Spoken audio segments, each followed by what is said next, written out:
আমার আশা যে মামুন ভাই অন্তত হয়তো রাগ ক্ষোভে এখন মনোনয়ন দাখিল করেছেন, কিন্তু আমাদের সাথেই কাজ করবেন। বিএনপি আমাকে এই আসনে সমর্থন দিয়েছে।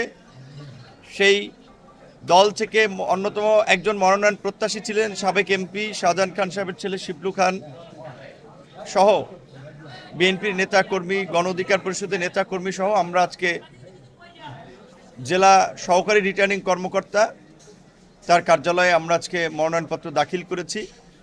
আজকের এই আমার জীবনের এই গুরুত্বপূর্ণ দিনে আমি অবশ্যই সশ্রদ্ধ চিত্তে স্মরণ করতে চাই যেই প্রেক্ষাপটের কারণে আজকে আমি আগামী সংসদ নির্বাচনে এমপি হওয়ার জন্য মনোনয়নপত্র দাখিলের সুযোগ পেয়েছি।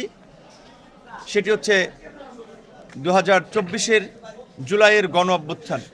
এই গণ অভ্যুত্থানের সকল শহীদ তাদের আত্মার মাগফিরাত কামনা করি, যারা আহত হয়েছেন তাদের সুস্থতা কামনা করি, এবং যারা আমাদেরকে একটি স্বাধীন সার্বভৌম ভূখণ্ড উপহার দিয়েছেন এই বিজয়ের মাসে সেই বীর মুক্তিযোদ্ধাদেরও স্মরণ করি। আপনারা জানেন যে আগামী ত্রয়োদশ সংসদ নির্বাচনে মাধ্যমে যে সংসদ গঠিত হবে সেই সংসদ শুধুমাত্র অন্যান্য সংসদের মতোই একটি সংসদ নয়, এটি একটি ঐতিহাসিক এবং তাৎপর্যপূর্ণ সংসদ। দলের সাথে আছি অ্যালায়েন্সে, বাংলাদেশ জাতীয়তাবাদী দল বিএনপি। তারা ফেসিবাদ পতনের পূর্বেই ঘোষণা দিয়েছিল আমরা যুগপৎ আন্দোলনের শরিকদের নিয়ে একসাথে আন্দোলন করব, একসাথে নির্বাচন করব, একসাথে সরকার গঠন করব।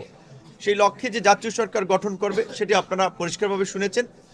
সেই সরকারের যেন মিত্র দলসমূহের প্রতিনিধিত্ব নিশ্চিত থাকে, সেই কারণে কৌশলগত কারণে কিছু কিছু আসনে যে সমস্ত প্রার্থীদের সংশ্লিষ্ট প্রতীকে বিজয় লাভ করার সম্ভাবনা, সেখানে অনেকে ধানের শীষ, তাদের নিজেদের প্রতীক বাদ দিয়েও ধানের শীষে নির্বাচন করার সিদ্ধান্ত নিয়েছে। আমরা এটাকে সমর্থন দিয়েছি এবং এই আসনে আমাকে চাক প্রতীকে সমর্থন দিয়েছে।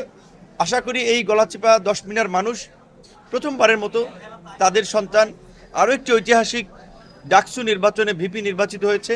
ভিপি নির্বাচনের পর থেকে আমি চেষ্টা করেছি এলাকার মানুষের পাশে থাকার, তাদের জন্য কাজ করার, এবং আমাদের এই গত 1.5 বছরে এই অঞ্চলের মানুষ যে কোনো সমস্যা নিয়ে এলাকার উন্নয়নমূলক কাজের জন্য অসুবিধা নিয়ে গিয়েছে, আমি যথাসাধ্য রেসপন্স করার চেষ্টা করেছি। পীর মনোনয়ন প্রত্যাশী 2 জন ছিলেন, শিবলু ভাই আমার সাথে আছেন, হাসান মামুন ভাই, আমরা একই বিশ্ববিদ্যালয়ের ছাত্র, এবং যেহেতু তিনি ছাত্র জীবন থেকেই এই বাংলাদেশ জাতীয়তাবাদী দল বিএনপির সাথে আছেন, আমার দৃঢ় বিশ্বাস তিনি দলের সিদ্ধান্তের বাইরে যাবেন না, কারণ তাহলে তো তার এতদিনের রাজনীতিতে ত্যাগ সব বৃথা হয়ে যাবে। যারা বিএনপি করে তারা তো অবশ্যই বিএনপির দলীয় সিদ্ধান্ত, তারেক রহমানের সিদ্ধান্ত মেনে নেবেন। আমার আশা যে মামুন ভাই অন্তত হয়তো রাগ ক্ষোভে এখন মনোনয়ন দাখিল করেছেন, কিন্তু আমাদের সাথেই কাজ করবেন।